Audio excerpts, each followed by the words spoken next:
dunia. Kita hitung.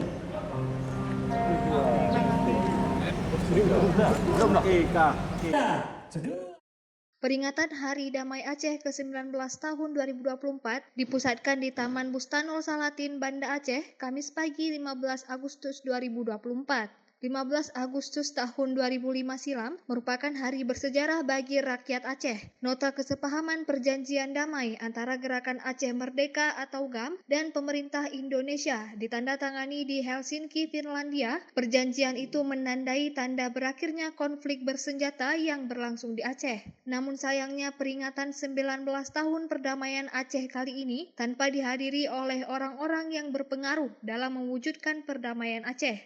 Paduka Yang Mulia Malik Mahmud Al-Haitar, orang yang hadir langsung saat penandatanganan MOU di Helsinki, yang kini menjabat sebagai Wali Nangro Aceh, tak terlihat di barisan kursi tamu undangan. Ketua Komite Peralihan Aceh atau KPA, Muzakir Manaf atau Mualim, juga tak tampak di sana. Begitupun dari pihak pemerintah, PJ Gubernur Aceh Bustami Hamzah hanya diwakili oleh Asisten 1, sedangkan dari DPR Aceh diwakili oleh Ketua Komisi 1 Iskandar Usman Al-Farlaki. Ketua Badan Reintegrasi Aceh atau BRA, Suhendri yang hadir bersama Kepala Sekretariat Darmansah, terlihat duduk di kursi depan bersama tamu undangan lainnya. Suhendri mengatakan peringatan Hari Damai Aceh menjadi agenda rutin tahunan yang diperingati. Peringatan tahun ini mengusung tema Hari Damai Aceh sebagai bingkai perdamaian dunia.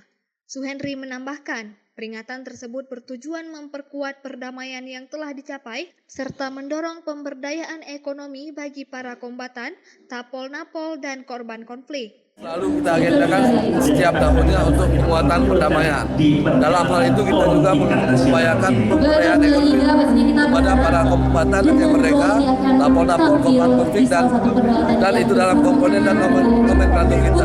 Sehingga hari perdamaian ini menjadi hari yang bersejarah bagi rakyat Aceh dan hari yang damai yang hakiki untuk semua rakyat Aceh.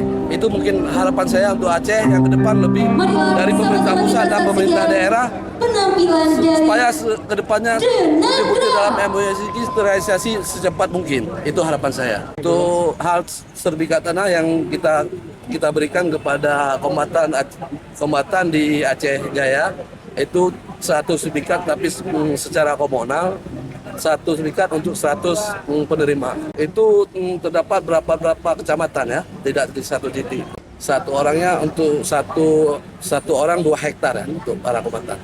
Kalau yang 3.000 kita berharap kepada Kementerian ATR itu memang dalam agenda nasional kemarin ada rapat petinggi KPA pusat dan seluruh dari jajaran kombatan juga DPR dan Bupati sampai ke Gubernur juga.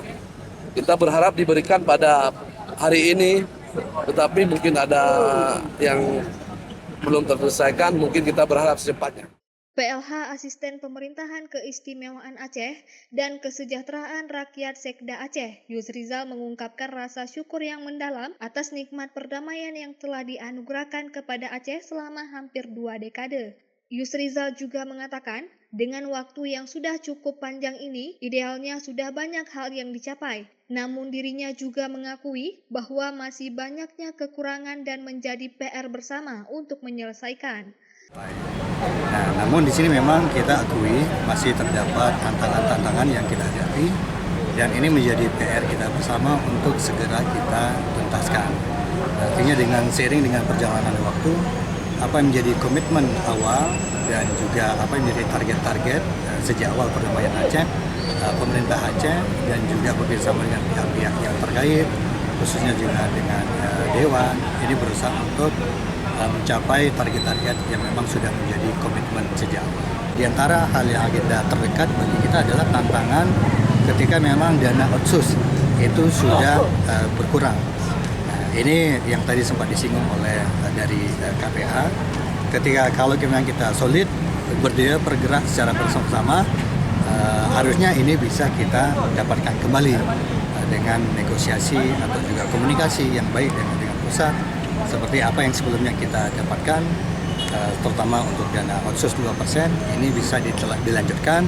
Ya harapan kita bersama untuk masyarakat Aceh tentu ini tidak dibatasi waktunya. Nah, ini termasuk hal yang memang segera perlu dilaksanakan. Dalam kegiatan peringatan Hari Damai juga diselingi dengan pemberian santunan kepada anak yatim. Dari Banda Aceh, Lala Nurmala melaporkan untuk Puja TV Aceh.